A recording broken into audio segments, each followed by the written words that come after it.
to the Trinity Force Podcast.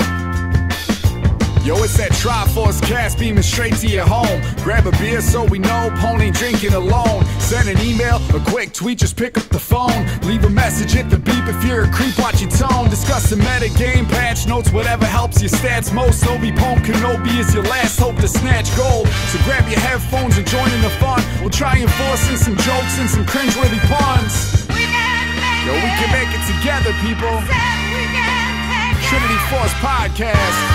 These boys are second to none. Now that's the end of the intro. It's time we begun.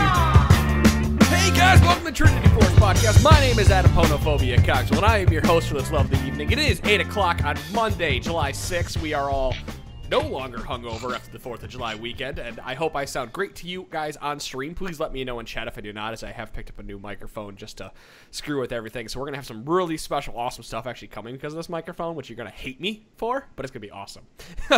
Anyway, moving forward, thanks again to Bad Administrator for that brand new intro. We quite enjoyed it. He's the man. He's the goddamn man. Just don't know how we did it. The dude threw it together in like an hour. This guy is awesome. So before I introduce our really special guest, actually first, you know what? I'm going to kind of introduce him. Ryan, just say hi. Hello. Hey, Ryan. I will introduce you in half a second, but as Ryan knows, we always go through like 10 minutes of podcast news, right? Of course. Why wouldn't we? All right. I only have two pieces this week. One on Saturday the 11th, starting at like 7 or 8 o'clock. I think it starts at 8, actually. Starting at 8 o'clock Eastern Daylight Time. That is the finals of the T-Force Network 5v5 tournament sponsored by Riot. So guys, come join that at roughly 9, 10 o'clock. The winners will be playing proper in a best of 3. We're going to try to rotate everybody in there so the winners, have the winners of the tournament have a lot of fun playing all of us. And yeah, we're just getting ready to jump in there and play and have a lot of fun. That'll be shoutcasted on Twitch TV/T-Force Podcast. That's going to be fun. Looking forward to it. Speaking of tournaments as well, if you would like to join in a tournament, please go over to reddit.com/r/T-Force Network and vote on what our next tournament is going to be. There's like 1v1, Aram, Dominion, hint.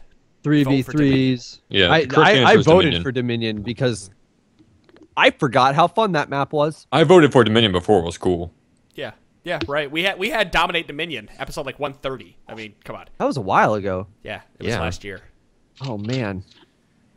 But yes, guys, go vote for that. It's on a straw poll. You can also see it on the Facebook at T-Force Podcast. You can on Twitter at T-Force Network. Other big things are coming out of us here shortly. Just guys, stick with us. You know how we move forward. Just like we move forward with the Patreon. So as you guys know, if you go to patreon.com/T-Force Network, you can find all the tiers. And Ryan is actually one of our top donators from Patreon. And as you know, you can join us for an episode. So Ryan, welcome to the Trinity Force Podcast. Thank you, sir. Thank you for joining us. Appreciate it. Thank you for the donation. Yeah, we love you. It's my pleasure. Yeah, we really wanted to bring people on here to give back to you guys and like, well, first I'm going to ask you just because I'm going to use you as like a little way to pimp the Patreon. Did you enjoy the replay review you got from Punchinello? Right, it was Punch.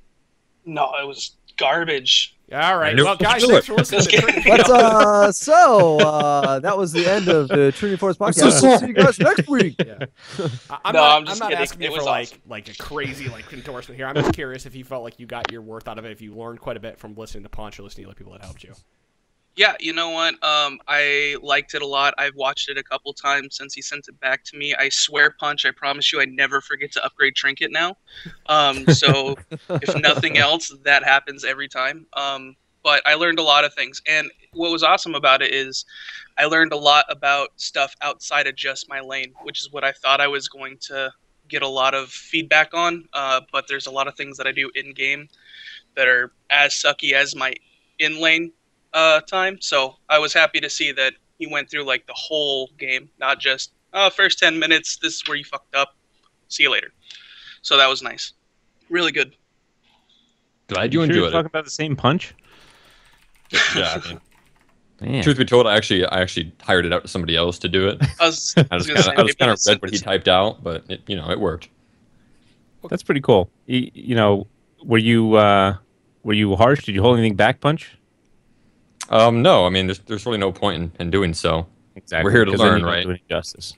The more you point out, then the more you can, hopefully most of what I point out sticks. I definitely had to grab the tissue box a couple times to make sure I wipe my tears. Goodness. You better tone it down a notch. Punch, you're a monster. Gonna end up like Pwnophobia. Yeah, I'm trying to figure something out. Apparently, only Declawed is in your guys' right ear, but we're all on the same audio channel, so I have no idea how Declawed is in your guys' right ear. Well, other people are having no issues. So... over here? Oh. Whose guys' right ear? It's like Declawed's whispering over your right shoulder seductively. I'm in your right ear. Yeah, I don't know. I'm just not going to worry about it, and I'm sorry that the devil if side? The VOD is a little weird, because Angel everything and is fine for the podcast. Hey, like I said, new microphone, we're working out some kinks.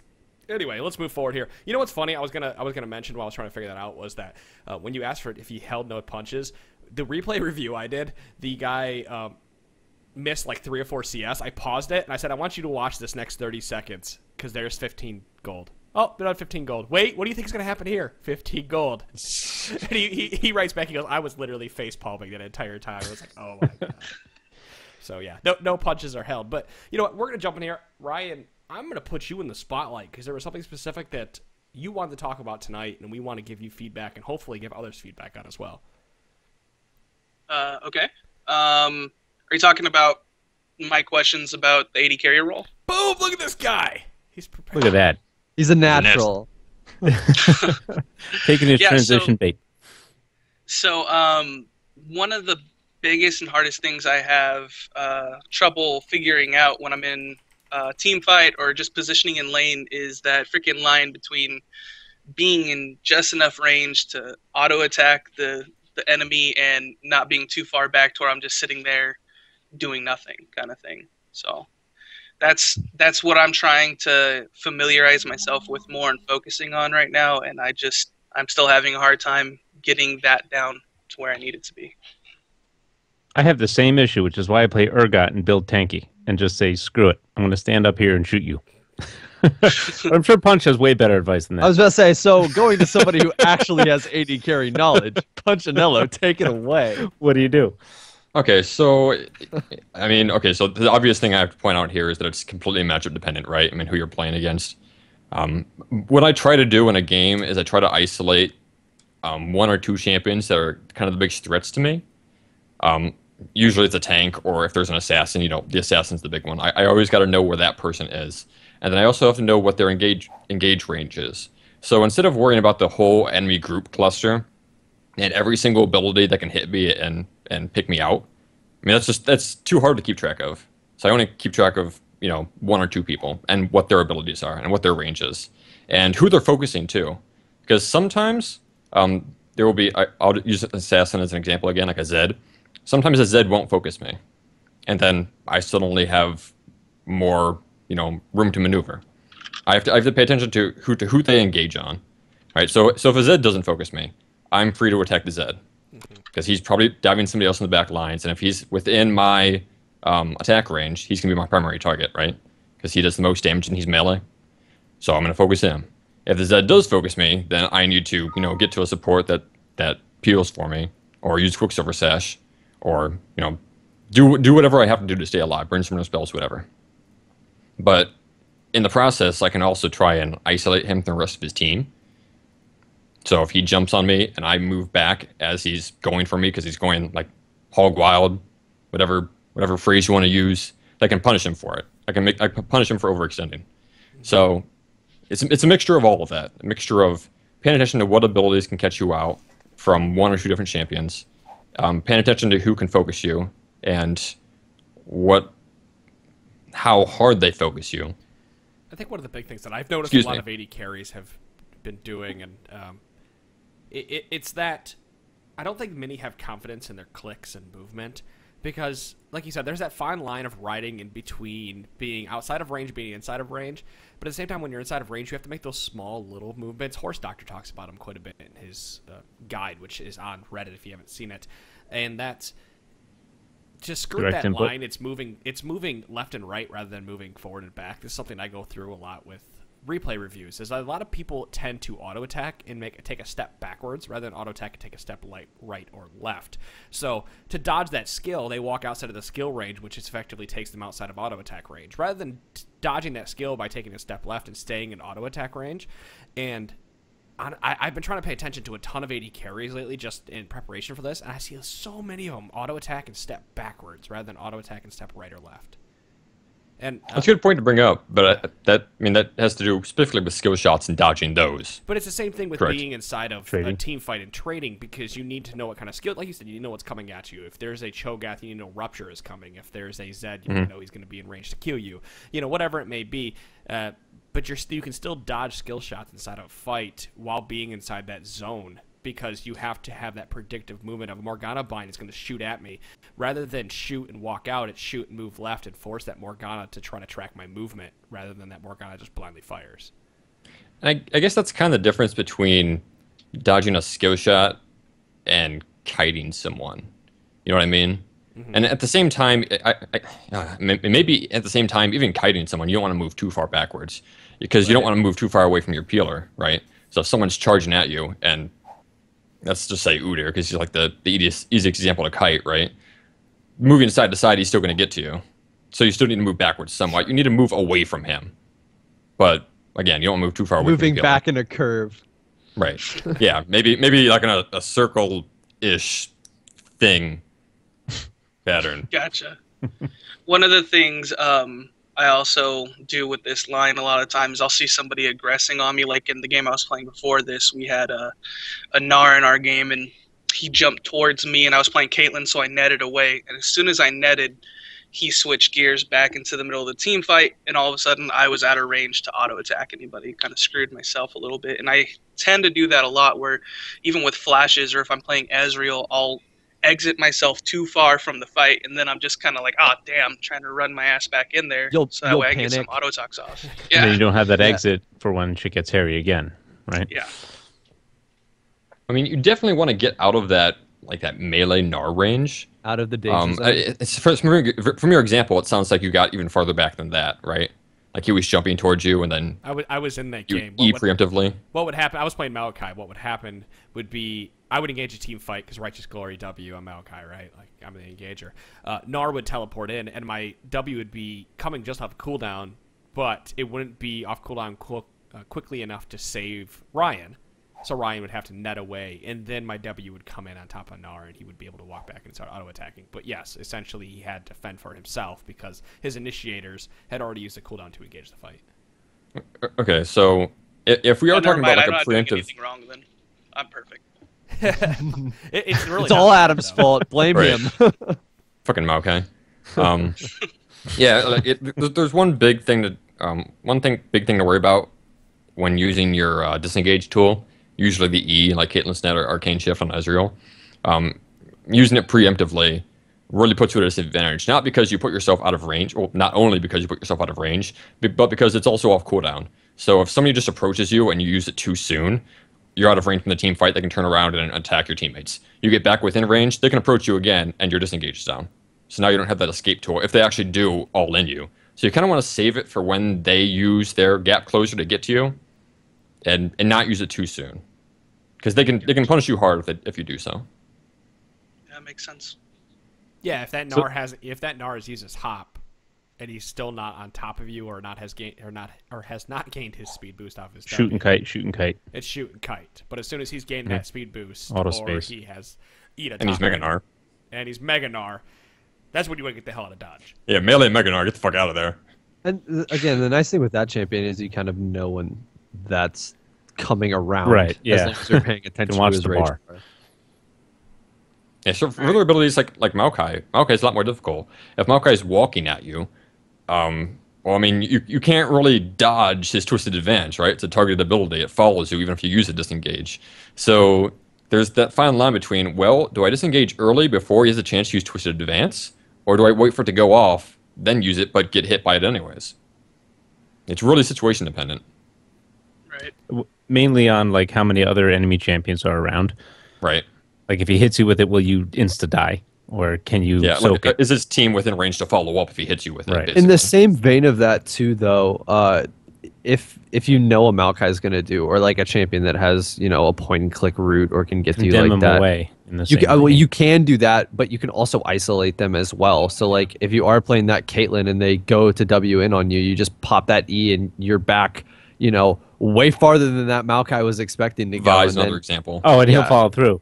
Yep. Yep. Yeah, And you'll that, take that's with- another. That's a great way to isolate Vi and hope that she doesn't murder you in the time that happens. But at the same, in that same kind of idea, she just used she used like a decent cooldown ability, and your team can just immediately turn and try and wreck them and give you some breathing room. That's I- so annoying. It's like Maokai when you W, twist advance in, and then they flash. You go where you pull don't you expect over, to go. so- Yeah. Back into the I, base tower. Like, Yeah. damn it!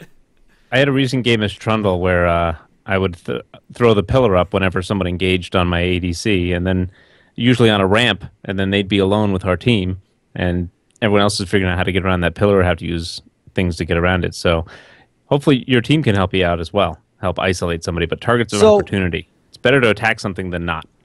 So going back to like the main kind of root of this question, if there's a target that could potentially jump on you, is the better situation to be like, hey, use that big time disengage if the enemy has like the 1v1 potential of killing you on his own? So like, let's say that it is Gnar. If he gets on you for the most part and he's big, he can do a solid amount of damage, and you may want to just get out of dodge so you're not necessarily in range of anybody else, because in that same idea, they're not in range of you to kill you when Gnar's on you. But at the same time, like, let's say it's Maokai, who, if he goes that deep, you're not probably going to kill him right away, but you're also not, like, at a severe disadvantage of being obliterated off the face of the map in, like, 5 seconds. So, like, is there a time punch where you would pick when it's better to stay in closer, dependent on the champion that's going to dive you? Or are you just going to stay in like a middle ground so you can auto attack people, or are you just going to back off if there's somebody with an ability to get to you? So if it's someone like Maokai, I'm actually more worried about where his teammates are, rather than him. Because again, like we were just talking about, if he twisted advance you, but his teammates are still way back there, then who cares, right? Like, oh, okay, you twisted advance me. You're not going to kill me. Yeah, you're Maokai. You do a lot of damage, but you're not going to kill me on your own, at least not immediately. So I can let that happen and then contribute to the team fight as is. If it's someone like a Gnar, I might be getting too matchup dependent here. Gnar is just really fucking scary and can kill you on his own. So yes, I'm gonna blow pretty much whatever I have to stay alive. Thankfully, the case with Gnar is once you get out of his melee range and he's Mega Gnar, you're kind of home free. Assuming he doesn't start picking up rocks over and over again and chucking them at you. You still have to dodge those. But for the most part, you're fine. He doesn't really have a gap closer after that initial jump in. I think, though, a big piece of this question, like, it is really, really matchup dependent. So, like, we can't just throw out Champion dependent, yeah. Yeah, that's exactly it. It's like really dependent on who you're playing against and what their power is in stopping you. So, like, there's certain champions that, like, yeah, you don't want to be anywhere near, because if they flip that switch to kill you, then they're gonna do it. Like, Olaf's a really good example of that. If he just decides to go for you and your team What are you can't gonna stop do? him, you're dead. He's going Terrain. to run you into the ground. Terrain, But like, Jarvan ult yeah, him or something. and I think a lot of like issue with that question is just experience and knowing like, hey, this is, your job as an AD carrier is to put out the sustained damage, and these champions, they can get to you. These are the ones that are much higher risk if they get to you, and kind of floating that line between like having experience to know what to do when those champions decide to go towards you, and not expelling all of your disengages to necessarily get away from a target that can't kill you on its own, or like if the enemy team can't follow up on, again, Maokai's a really good example because there's a those habit are both of him really good going in. examples because you covered like both bases there, like the type of champion that can solo you and the type of champion that can't. The ones that usually can, you want to blow everything to get away from, because usually you can also solo them, right? And a lot of the DPSers that can kill you, they're not super tanks. They're squishy. And on if they their own are, as then you well. ban them. If you fuck those champions. can make that space, you're probably going to be able to kill them on your own. Right. So it makes sense to do whatever you can to escape them. Whereas, the tanks like Maokai, if nobody's going to follow up with them, then you can, have a little more leniency with your cooldowns. Well, let's. So it's kind of. Go ahead, Ryan. Sorry, I was gonna say, so it's kind of like what you were saying to begin with. You can't keep track of everything, so identify your biggest threats, and then identify on top of that if you need to get the fuck away from those people. Yes. If they Right. do jump. And not all, yeah, like you don't need to focus everybody experience. because not all 5 people are going to dive you. If all 5 people are diving you, then you screwed up positioning, right? So you only need to. You were really in need a bad focus on spot 1 or to 2. begin with. There's usually only 1 or 2 people that dive. Story of my life. Well, okay, I got a question for you, Ryan. Sure. Throughout, you obviously been listening to this podcast for a while. You've been playing AD carry for a while. You've recently made it into gold. So, if I'm wrong, please correct my assumption. But were you bronze at least one of these previous 4 seasons? Yeah, it was season 3. I got into bronze, and then made it to silver by the end of the season. Okay, so so you are going from bronze into gold and hopefully into platinum and higher. Listening to this podcast and listening to everything else out there in the League community, what would you say as an AD carry, one of the biggest changes that you made to allow your push into gold was? Like, what did you think about your gameplay? I actually didn't make this. I've always liked AD carry, but I've always been trash at it. My climb from bronze into silver and then into gold was playing Annie and Diana and stuff like that. It wasn't until I was like, you know what, I like this role the best. I want to focus on it. I want to climb any higher until I learn this role better. But I was able to get out of silver this time into gold because I realized through watching some of my gameplays, one of my biggest problems is I'm not aggressive enough as an AD carry. I play like a little pansy-ass bitch boy, and I just hide behind everything. And then when I was like, all right, you know what, we're gonna stop being a little bitch. We're gonna go in there and we're gonna pew pew people in their face. And I started doing better. And then I also started dying more. But you know, when are you gonna learn Draven? Because it doesn't matter if you die; you have adoration stacks. So it's a funny story actually. Is I just played my first Draven game in forever, and I just went ham the entire time. There was a video actually that I think it was you that linked to me of a Korean who was playing it, and he's like, I'll just tower dive, get the bonus gold. It's totally worth for me. Yeah, the level 2 tower dive. Yeah, so I was like, all right, well, fine. I basically all-in early, got the bonus gold, and was able to snowball off that. So yeah, Day shared That's that awesome. video with Punch. I watched it, and I shared it with Ryan because I watched it. And I went, "Oh my god, this makes so much sense!" Like to give you guys like, I'll link the video in this description just because it's hilarious and it's making me want to learn Draven to go play solo queue. And I'm not that great of AD carry, but if I can learn Draven, I can carry the shit out of stuff, right? Anyway, In theory. God, that is straight up Adam's like plan to go higher Any and lane. low is just Any lane play Draven. something that he deems OP and just go with it. top turn, fucking top E. I'm telling you, all these things. Oh, Rumble, OP as fuck right now. I'm telling you, I got a bunch of them. You want to hear them? I'll make a AP, list. Archie, Adam's GP. tier list. I'll make it right now. Your No. tier list is trash because you steal it from other people. No way. No, dude, top turn and Yi, fuck off. Anyway, no, this Draven is that he's playing with a Soraka, so he's the only damage in a lane, and he just talking. He's talking in time. He's getting her adoration stacks. He's juggling axes like a goddamn boss. Like the dude's just yeah, amazing. I did not do that at all. Not even close. Yeah, But so the dude's juggling that because he's a challenger level. He's a challenger. He's a Korean level challenger, or whatever. I don't know how to say it. Anyway, he's Korean. He's a challenger. I almost said a challenger level Korean player. No, I like that's Korean the level word. challenger better. Yeah, he's a Korean level Korean challenger. level challenger player. That's much better.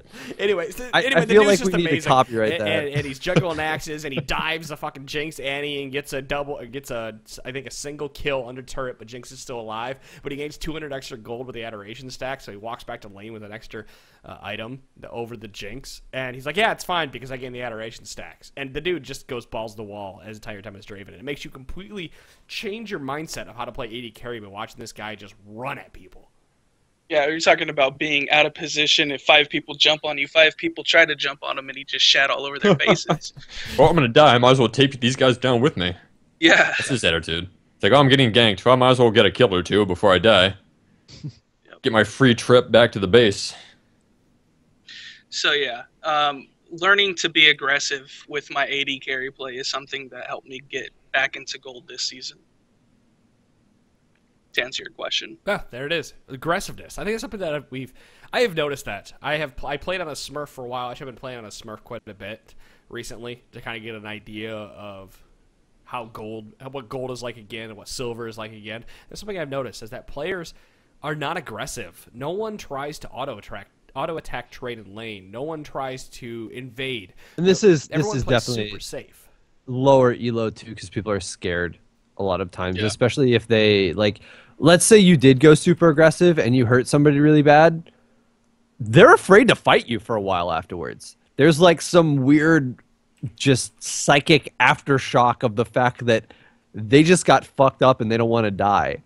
So Sorry, I was gonna say that is literally like what was happening to me. Is I would trade with somebody, they'd shit all over me, and then I played far back, and my mindset went from fuck it, they took me half health, we're still gonna try.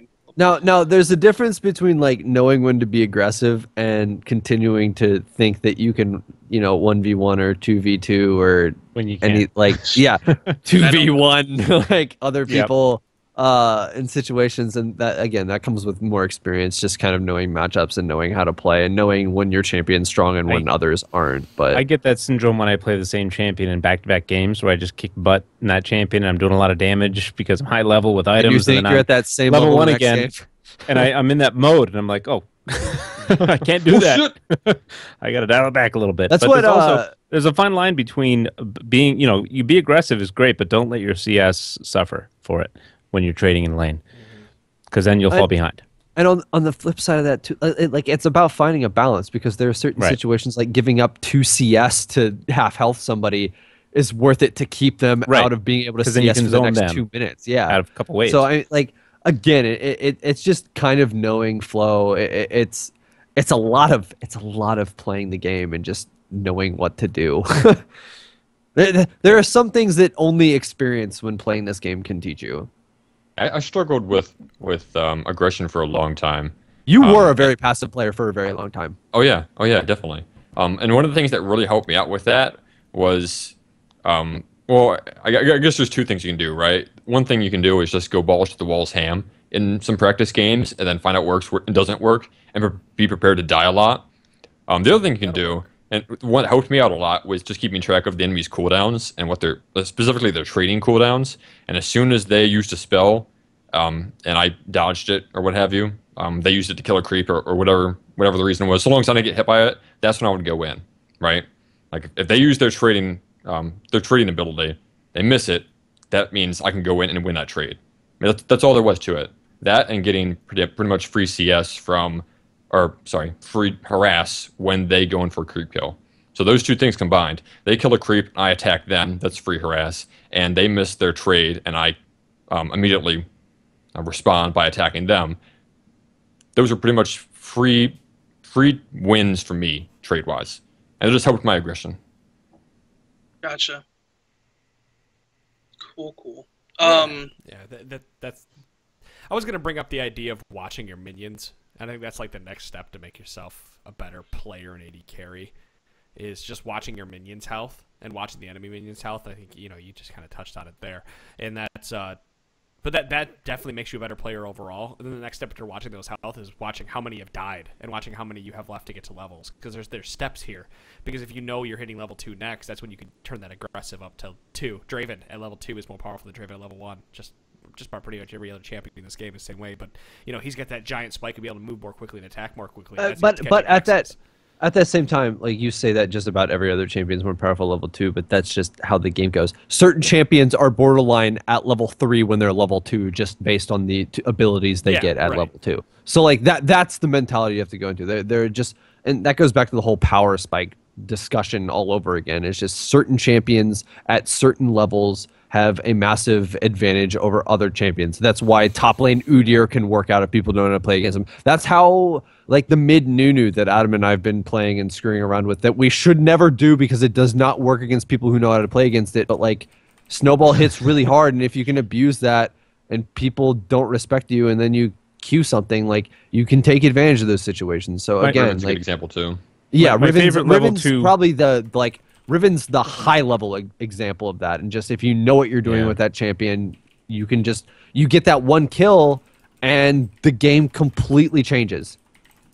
My favorite level 2 champion for the go light on the aggression is Leona.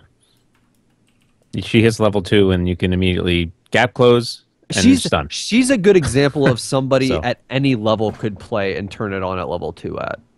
Go Right. light. I see what you did there. That didn't go unnoticed. All right, well, let's move on to the next topic here, because I know Ryan's probably got like a fuckload of questions, and we got 30 minutes left. Well, we can go over. I don't care.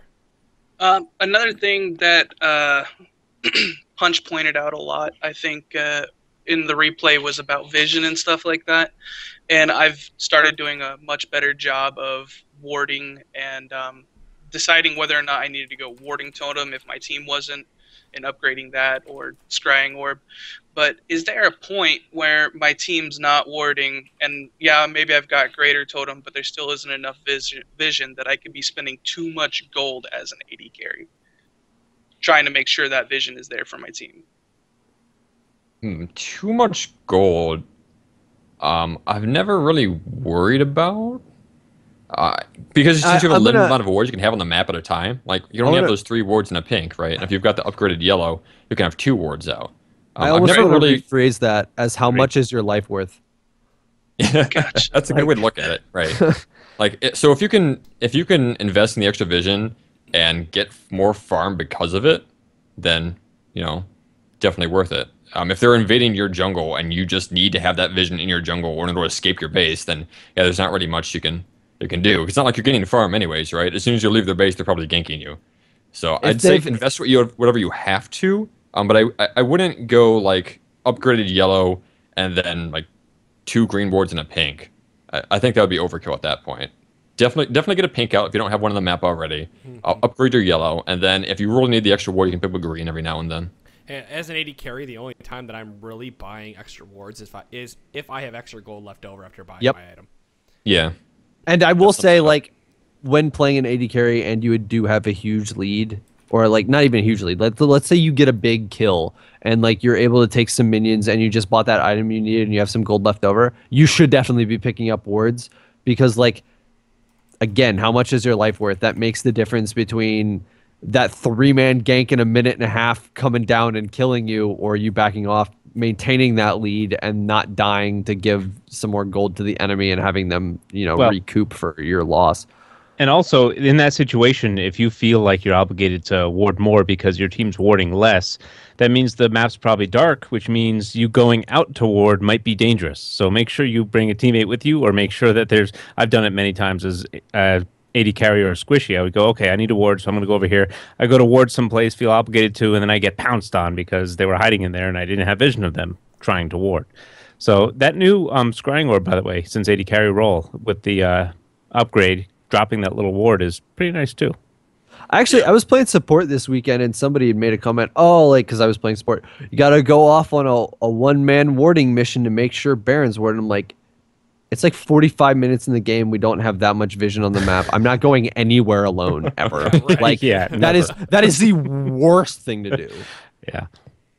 Yeah, I'd like to emphasize 2 points from there. The first one being how dangerous is a ward alone. I think there's no winning a ward battle by yourself. You need to have teammates to back you up. And if you can, just ask your teammates, hey, someone please help me ward. Help me ward the jungle. You need to get help because you can't do it by yourself. And the second part being is just spending whatever gold you have left over after your items for those wards, which I didn't really mention, but I'm glad you guys did. Because as an AD carry, it is really important to pick up those big step items, especially completing an item. So definitely emphasis on that first. Completing an item, getting a big step item like BF Sword, and then leftover gold goes into wards. I was about to say, if it's a difference between buying that BF Sword and then buying a ward and not getting BF Sword, it's probably better to get the BF. But that's the extreme example. I just wanted to just throw that out there. Gotcha. The game that I actually wrote this question down after was all of our lanes were losing. I wasn't able to be getting CS. We had a lot of wave clear and they were just wiping out the wave, so I wasn't getting any gold, but we still didn't have any wards up, so I was trying to spend gold on wards, and then 30 minutes in and I have no items and stuff like that, and I felt like at that point I probably spent too much on the vision. Well, yeah, also be careful about how you spend your wards too, because if you're just spending wards randomly, you're kind of just wasting your resources. So only really spend your wards when you need the vision in a certain area, right? Like if you're stuck in your base, you don't really need a ward in your jungle because you can't get there anyways. They're sieging you at the moment. So kind of ward as you progress through the map. Like as you're moving through mid lane, ward your flanks. As you're about to siege something, ward your flanks. And then, ward objectives as they come up, stuff like that. But just make sure the area you're warding is something that's going to be contested in the near future. Gotcha. Okay, that makes sense. Okay, cool. Another question I had actually was, since I've been playing AD carry more, I've become more comfortable with the AD carry champions, more so than taking maybe a traditional mid or traditional top. But there's definitely a lot of people who, as soon as you see you're going top and then you pick an AD carry to go top, they're instantly like pissed off at you because you're not playing what they want you to play. Because you went Vayne top. Yeah. No, but close. But is that something that you guys would do if you were more comfortable with a champion rather than a traditional role pick? Would you just take that champion to that lane and hope to God you don't get destroyed, so that way they don't just rage on you for the next 20 minutes? That's a rough question to answer, because I want to say yes. Like my gut instinct is say yes. Play what you are most comfortable with, that you could make happen. But if you're not comfortable with the lane, it may not suit you well to play that champion in that lane either, and it may just be better that you play something that is super tanky and super safe. I'm really looking at top lane, because mid lane you can get away with. That's exactly yeah. Like, you can play any AD carry mid and get away with it. There's no ifs, ands, or buts. Well, and look at the popularity of mid Varus. And, like, realistically, with the Runeglaive stuff and going back to the bullshit Smite, Ezreal, Garbo, if you know how to play Ezreal in bot lane, you can probably figure out how to play Runeglaive Ezreal in mid lane, too. The big one is just play something that's safe. If you're going top, if you're getting stuck top, play something that's safe. I don't care. You can pay Mundo. Or even not even it's not even a situation where you need to necessarily even play anything safe. Play something that, even if you don't stomp the lane, brings some sort of benefit to your team. Because if you do decide to play that top lane ADC, you better win that lane, or else you're not going to be nearly as effective as somebody who's playing Maokai or anybody else. A lot more pressure than not dying. I mean, I'm not saying that playing a top lane AD carry won't work, but at the same time, like, I would almost argue that it's smart to. I'm a big fan of knowing how to kind of do everything comfortably before jumping into ranked anyway. You've clearly made it to gold, so you have proficiency at playing this game at a base level, which is great. And if that's the case and you're not super comfortable with a lot of like top laners, start learning a top laner that you can play both top and jungle. Or like you can do 2 roles in, so you get practice with that jungler in numerous situations. In case you're stuck with that other role. Yeah, exactly. And that way, like, if say you do, like, let's say you don't get the chance to play an AD carry, and your team is missing that tank. You know, we go back and we look at the stats of how to win, like, of actual games that are won, and teams with more tanks typically do way better than teams with less tanks. Pick somebody like Cho, who can jungle super easy and for the most part stands his own top lane, especially if you're like in a good matchup for Cho. You can be really you can play him in 3 lanes and not really have any issues. I could make an argument that you could play him as support, but I'm not going to do that because whatever. You don't want people to do that. It's not a great idea, but you could do it. Ryan, what role are you least comfortable with? Probably, I would say jungle. I don't have good map awareness. I don't recognize when to gank and when to, pressure lanes and stuff. That's easy to fix by just saying, I don't want jungle. I cannot jungle. I used to do that. I just opened the games. I cannot jungle, and I never got jungle as long as I said it. And that's the nice thing too, because a lot of people like. Ever since the jungle changes, a lot of people like to play jungle now. So if you don't like playing jungle, you can get away with not. You're okay with the jungle paths and everything. It's just recognizing when to gank or when you need it in other lanes, or is it the jungling in general? No, I can deal with the jungle and like farming up in the jungle and stuff like that. It's really just presence on the map. That's so it's providing pressure. Then you can pick a champion hopefully, if your team can survive like that, then you can pick a champion who power spikes a little bit later, like a gank at 6 champion, maybe like a Warwick, Actually, and enjoy your jungle, farm your jungle like you used to, and then when you're 6 and you feel comfortable, okay, I'm Warwick, all I got to do is hit R on this guy and we'll win even the fight. somebody like Sejuani, who's going to be in their jungle for the most part, trying to get 6 as quick as possible, and then you I can wouldn't go even waste my objectives. time learning a jungler. I would just continue to type cannot jungle. First thing I type in that game, hi guys, cannot jungle. Do not. At the put me on same jungle, time, I hate because you people won't like get that. it. You won't get That it. that is fine, but at the same time, how much better did your map awareness get when you started playing jungle a bit more? My map awareness is better when I played top than it was jungle, honestly. It still Liar. gets better. Yeah, No, you're No, it didn't. all right. I All right, understand. you know what? I didn't do very well. Let's go back. Let's go back to. I'm gonna rephrase that. How many times when you played top lane did I tell you that somebody was on their way to gank you and you didn't die because of that? Sure. Yeah, no, And that's helpful. just And from you didn't playing see them. jungle. It was a lot. intuition.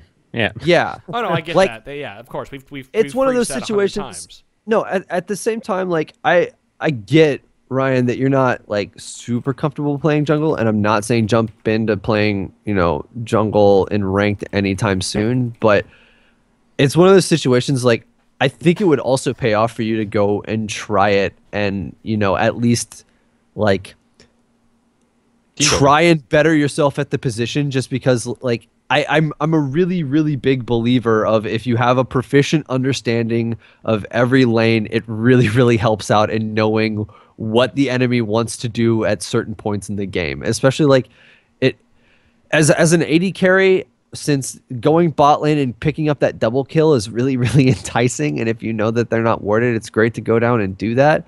If you're playing AD carry and you know a decent amount about how to jungle, you can also be like, hey, this is a pretty decent situation where we probably would get ganked at. Let's back off because we don't have a Right. ward down.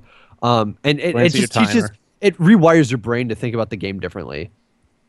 Yeah, Timer's you could do important, too, you could do like because I you're do. thinking Say I'll fill, but I'm terrible jungle. Just so you guys Now, know. again, if you You know? don't have the I time don't to agree play with those any of games, that. I'm sorry, but at this point, if you're trying to if you're just trying to fucking go up the ladder and you're trying to go as hard as you can, you pick you pick like 2 characters and 1 role, and you make those characters work in every fucking role you can play it in. And you say, I cannot do this, because if you actually want to go up in ranks, master 1 or 2 champions and push your way up through it as hard as you fucking possibly can. Now, that goes against what T-Force has been preaching. I will admit that. We've been preaching for 275 episodes or 400 episodes that you need to play as a team player, you need to be better at this game, but at the same time, if you need to be a team player when you're in the game, but by being selfish because there's a difference between being team selfish and self-centered. Like, I think That- it's a that is- difference between we're not saying master the jungle role as right, opposed to just become know familiar how with to it. do it.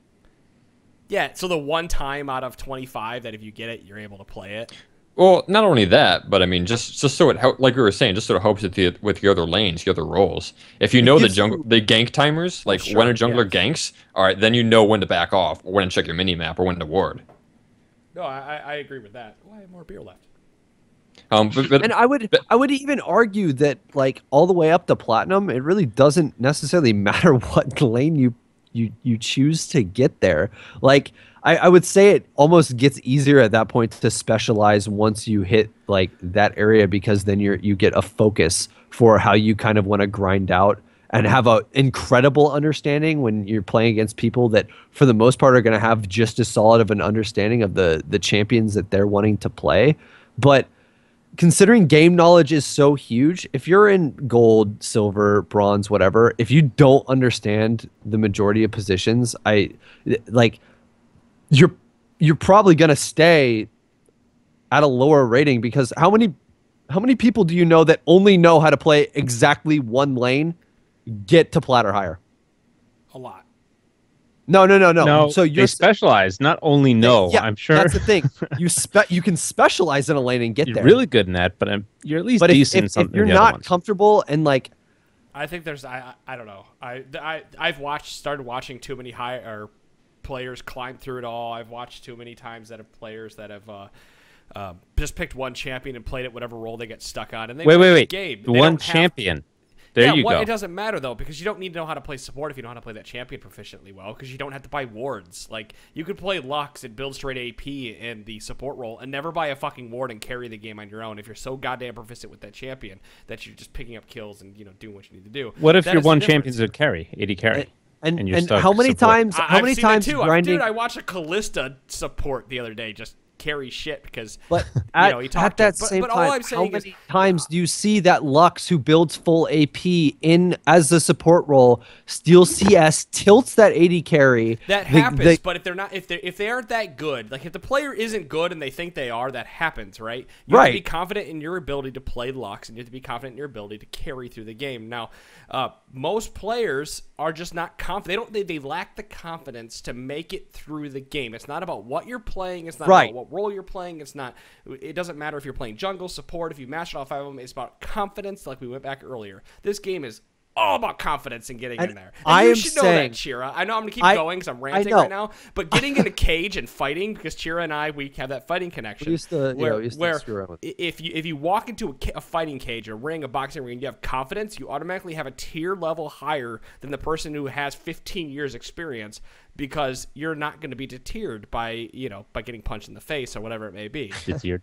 At the same time, if you are like low gold or lower, you still have so much to learn about the game. It would not hurt you to learn the other positions to get your game knowledge up. You're right. So Adam's the guy who goes Ashe jungle because he's stuck jungle in ranked, and Ashe is his one champion. No, if I'm going to play jungle, I'm going to pick a champion that I'm comfortable with, like Sion. There you go. Easy. Of course. So you still need something that'll do Brian, I am okay in that sorry.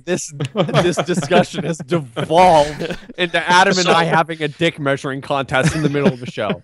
So I'm not supposed to go ass jungle when I go jungle?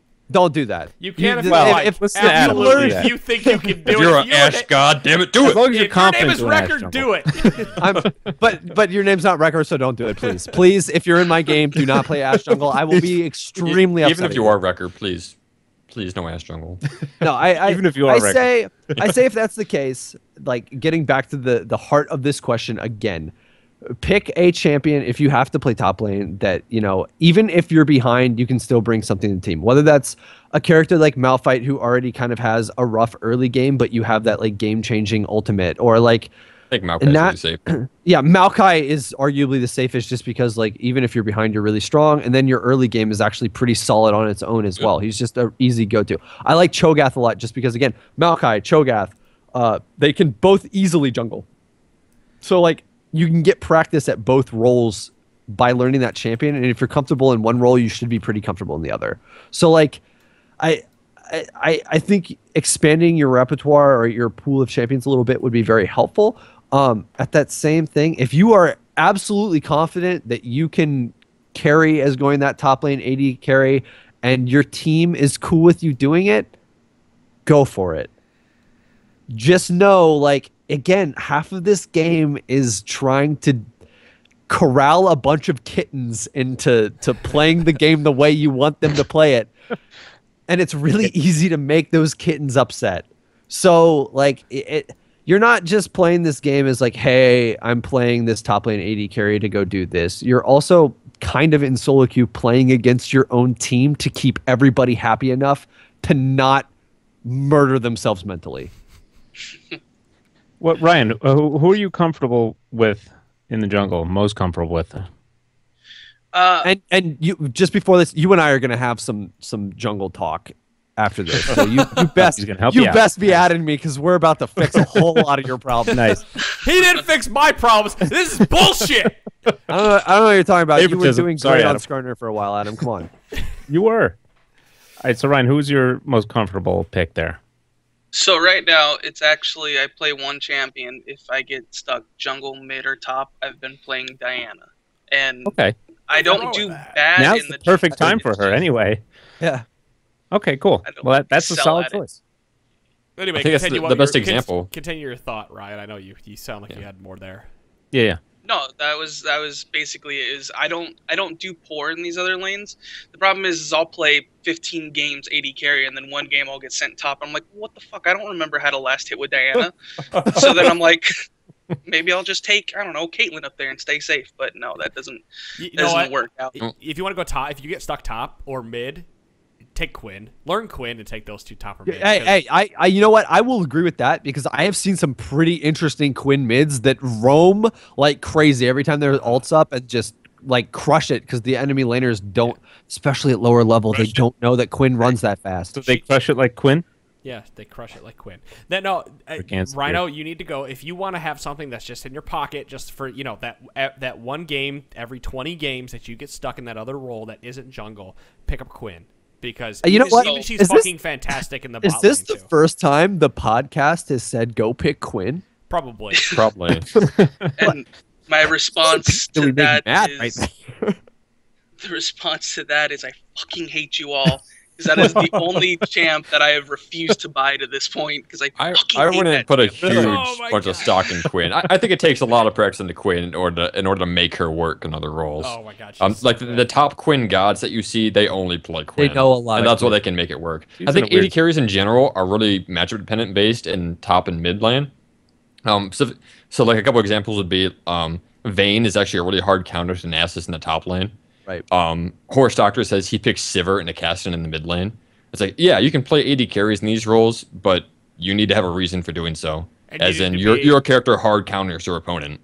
And you need like that Sivir into Caston, and you need to be able to use your E. That's all that comes down to. You have to have reaction time to be able to actually take advantage of that matchup. Right.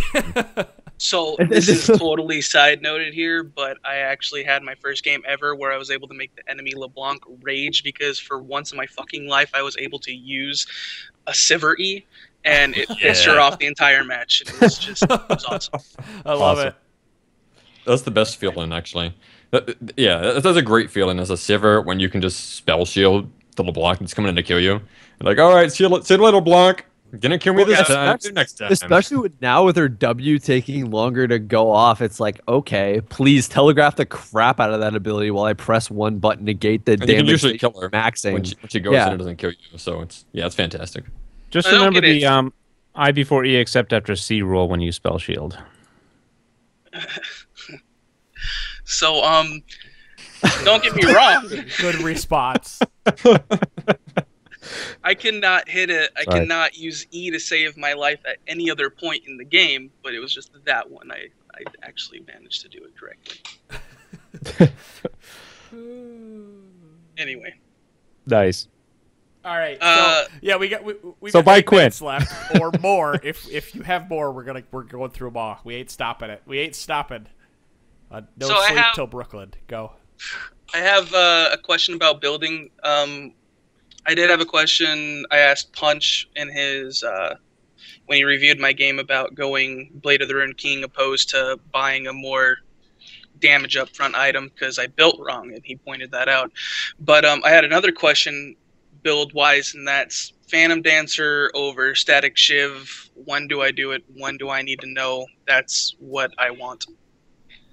So, as a rule of thumb, I kind of just default to Phantom Dancer just because it's the better single target DPS, and that's your role. You can afford it. It's the best thing to get.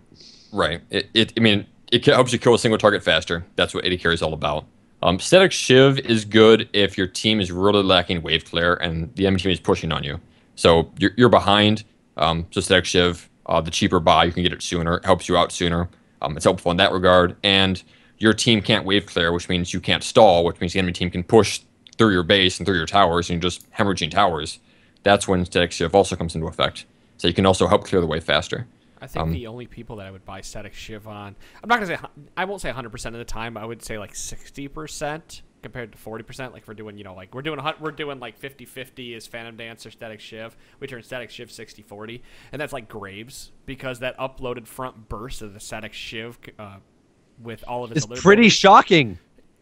It's pretty nice. That's it. Like that's the only time like Graves, because I mastered Graves. Like, he's my first master champion for God knows why, considering he's an AD carry. But that having that Static Shiv and having that front loaded damage as Graves and being able to burst somebody down so quickly with that extra added burst rather than the 3 or 4 auto attacks it would take, turn team fights more quickly than Phantom Dancer did. Now does that say Phantom Dancer is bad on him? No, it's still like a maybe a 55, Well, and 45 thing. you But also- still, you have to keep that in mind.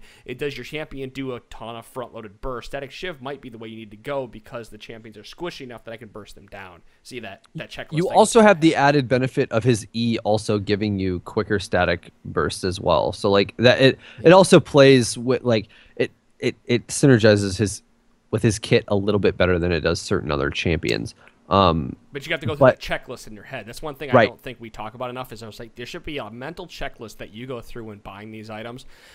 First one being, what does my champion do well? She pokes. What are we blacking? Wave clear. I'm picking up Static Shiv. What does my champion do well? She pokes. Are we whacking wave clear? No. Phantom Dancer. That's like a really quick mental checklist to go through in your head. For Greaves specifically, I'll pick up Static Shiv if the enemy team is more squishier than normal. Just like Adam said, it's more upfront burst. But if the enemy team has got a couple of tanks I need to worry about, I'll probably lean towards the Phantom Dancer. And also how much money you have when you back is also a huge factor in that. Like, if you have enough money to finish the Static Shiv as Graves, but not the Phantom Dancer, I'll probably go Static Shiv.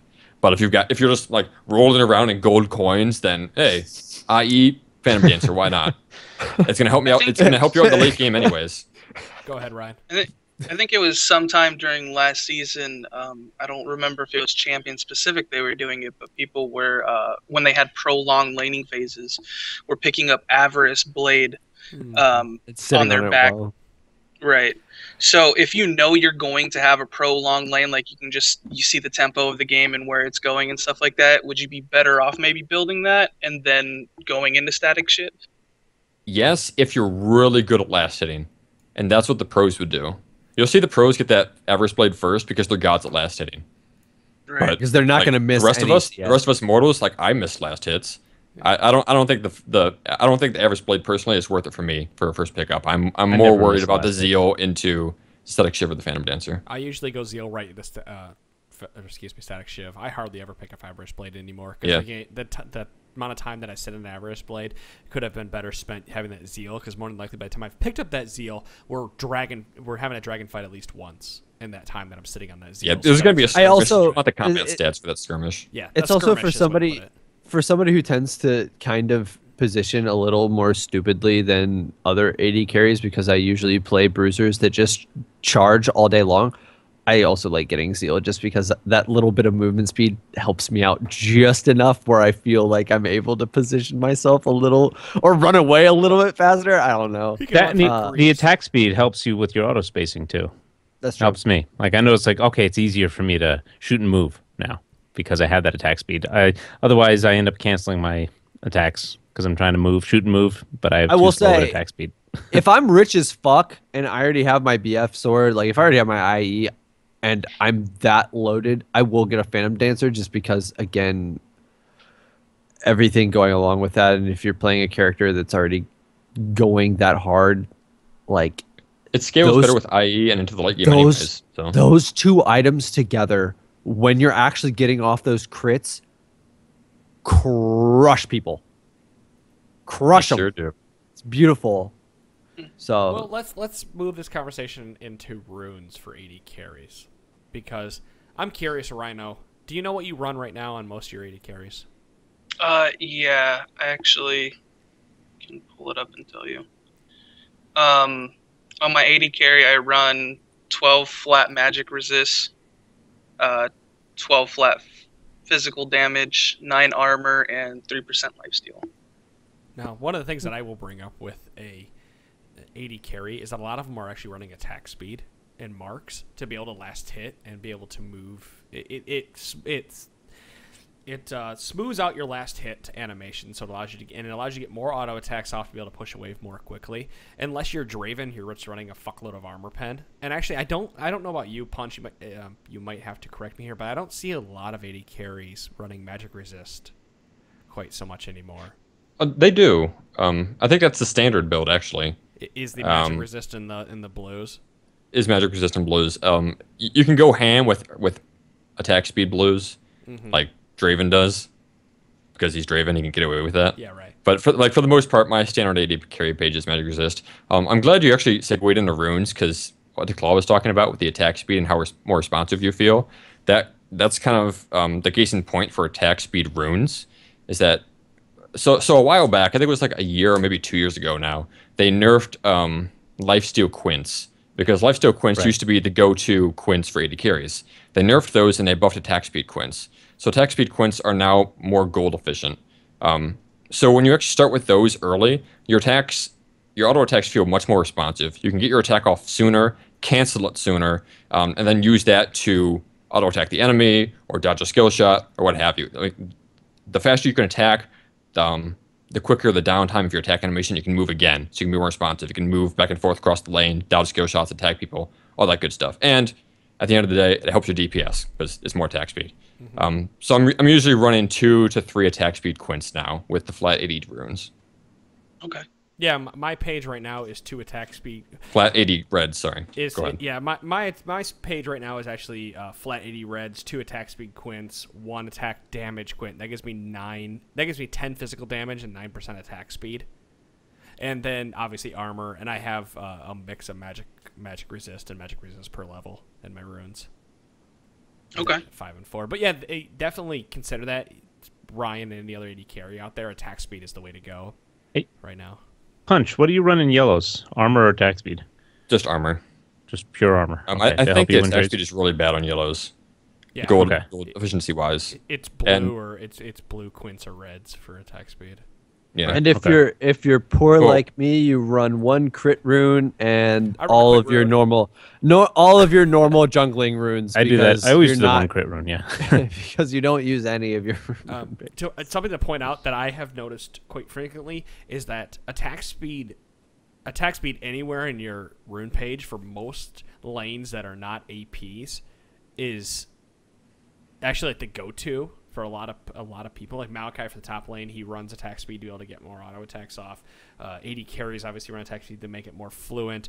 If you're playing something like really stupid like Alistar or Sion, Sion doesn't need it. He'll do flat attack damage. But I've just noticed a lot more people running attack speed. A lot of junglers run 15% attack speed. Yeah, they many junglers run 15% attack speed. My favorite page is like the 1 crit rune, 11% attack speed, 5% CDR page, which is pretty common to maximize a couple stats. But yeah, you're typically seeing around at least 10% attack speed on junglers. And to go back to the blue runes, how much better it takes. Go ahead. What's up? You can have I think you have the most kind of, I can't think of the right word now. Leeway? But the more leeway, freedom with blue runes, depending on the lane matchup. You can run attack speed blues against a lane like Janna, who doesn't put out a lot of magic damage, and it'll just get the increased DPS that way. I actually run mana regen blues on Caitlyn now, just because Caitlyn can avoid a lot of poke due to her increased range, and because what was that? You don't run attack speed blues on her? Because I think I've seen most run attack speed blues on Caitlyn. I actually want to try that, but right now I'm running mana regen just because I can poke more and I can push harder with it. You're the guy who was pissed that they removed their mana regen in tier 1. That's right. It's conspiracy! Conspiracy against Caitlyn! I do want to try the attack speed blues on You her. just like Caitlyn because my point is, she's still your safest person to play. the point is on Caitlyn, she has more range, so you can dodge more, more of that support harass, so you have the freedom to take something besides the magic resist blues. But in general, magic resist blues because it helps a lot with your trading when the support is trying to poke you out or all in you or what have you. So like someone like a Sona or a Leona, it's pretty nice to have magic resist blues. A Lulu. Yeah. Yeah. Fuck that poke. Yeah. Cool.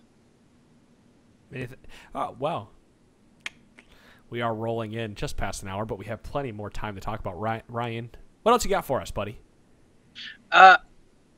Not really anything like 80 carry wise. It's moreover curious about what you guys would do.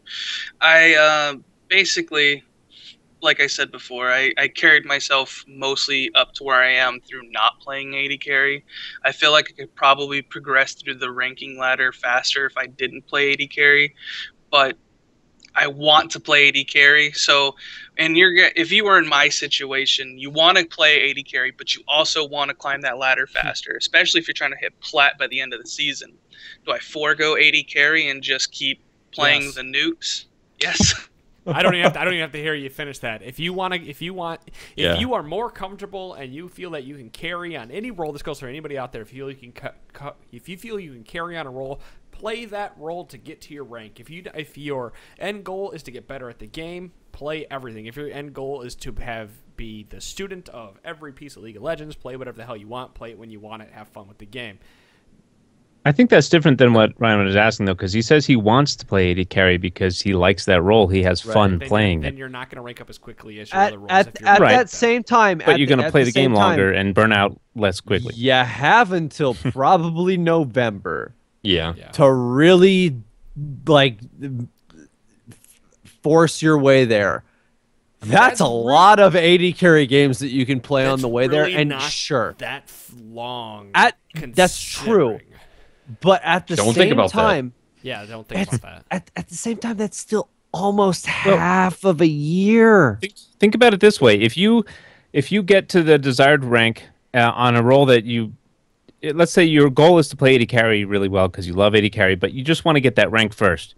Okay, you got your rank. Now you're playing AD carry at a few tiers below the rank you're actually at, and you're probably going to get stomped. You know, if you even it out, you play the role you enjoy playing, and it'll even out to the point where you start getting better and better and better, and then you earn that rank on the role you like to play, and you're having way more fun when you're up there because you're competing. Yeah, that was kind of the second part of my question, which was going to be, would I be better off getting to the rank I want and then trying to learn AD carry? Well, I mean, again, it your rank at that point. If you want to get to that plat level, playing other stuff, and then you decide, hey, I'm platinum now. All I want to do is play AD carry. Do it normals, maybe. Yeah, do it. Yeah, like hold on to your platinum. Normal MMR will match your rank MMR fairly quickly if you are that good enough. If you're good enough to get there. I will say, if you want platinum and you do not feel that you can carry an AD carry, don't second guess yourself. Spend this next 6 months and just get yourself to platinum. Like, if that's your goal, if goal is platinum, depends on your priority. Which is your priority to hit platinum, or is it to learn what AD carry? is more because you important can't to hit you? platinum if you learn AD carry. Yeah. Right? If you learn AD carry, just by default, that's going to be the role you're most comfortable with, and eventually you can carry yourself to platinum with that. It just depends on your priority. What do you want to, like, what do you need to hit platinum first? Do you want to hit that as soon as possible? Or do you want to play the role you enjoy, and then when platinum comes, even if it comes next season, who cares? Right. Eventually you'll hit it. All right, and since Adam left for a second, and God damn it, he's coming back. You know what? If you really, really want to play AD carry, just think about how good it'll feel. How good will it feel if you can carry your way to platinum as an AD carry?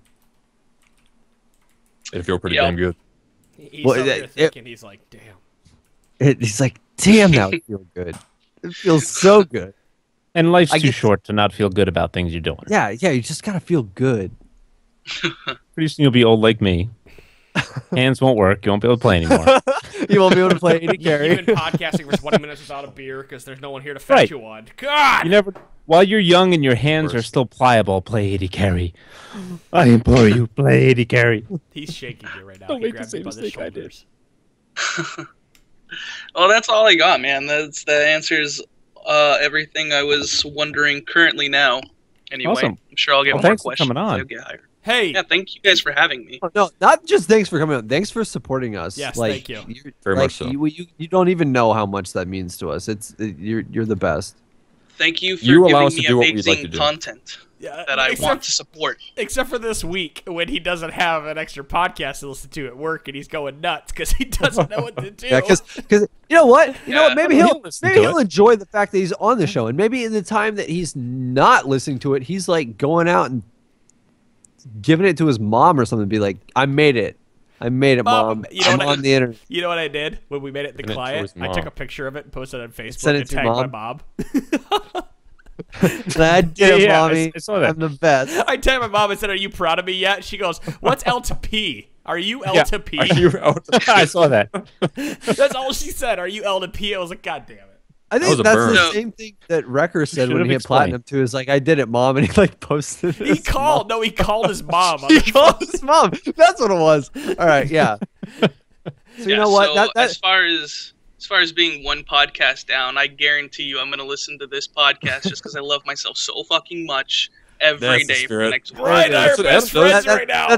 That's a page right out of Adam's book right there. You know what? You're doing it to you're looking for specific answers to all your questions, so you should probably re-listen to it anyway. So you have that reinforces the answers. Okay. But So just skip here's what I that- have to do. that- Wait a minute. that- What did they say about this? Oh, okay. But skip that 5-minute conversation when Chira and I argued with each other. Actually, no, listen to that because that was That was hilarious. a great conversation. I don't know what you're talking about. You know what? Arguments There are good people- for- There, yeah. there are some people that hate it when we argue, and there are others that's like, you guys need to argue way more often. So you know Yeah, I'm what? the latter.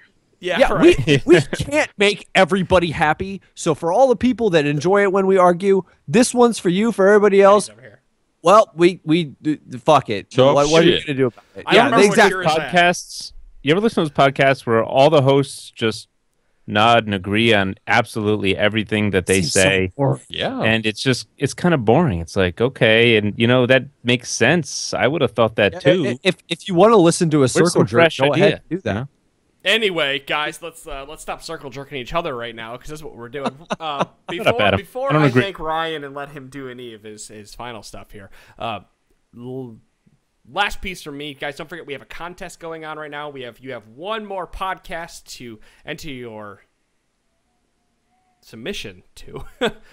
Contest at trinityforcepodcast.com. I am so You are done. struggling, my friend. I have been riding the struggle bus all day. You know what? Contest at There you go. Fucking Do- god do- damn it! I can't do this. I'm so dumb. Contest Hey, Adam. at Hey, sportspodcast.com. Adam, say it real slow. Real slow. TrinityForcePodcast.com. Wait. Are you sure it's Trinity Force Podcast or is it Trinity Force Network? No, it's podcast. Okay. You're not doubting yourself on that No. one. Good. Contest at TrinityForcePodcast.com. Email us your best suggestion for some kind of contest that we can do. Doesn't matter what it is. You are entered in the drawing. You don't have to come up with the best one. Just give us an idea. I think An RP giveaway contest idea. $10 an RP. And the best RP giveaway contest idea gets RP. My vote is a montage of Cho'Gaths eating and destroying Renekton's. You are not allowed to vote. so. My You are not on the vote. Ryan, thank you so much for joining us on the Trinity Force podcast. I really hope you enjoyed your time with us on Skype. I have. It's been awesome, man. Excellent. So thank you guys so much for listening to the Trinity Force podcast. That was episode number 274. We're going to go play some video games and get a couple of beers and enjoy the night. Guys, we will see you all on Wednesday. Peace. See ya. See you later.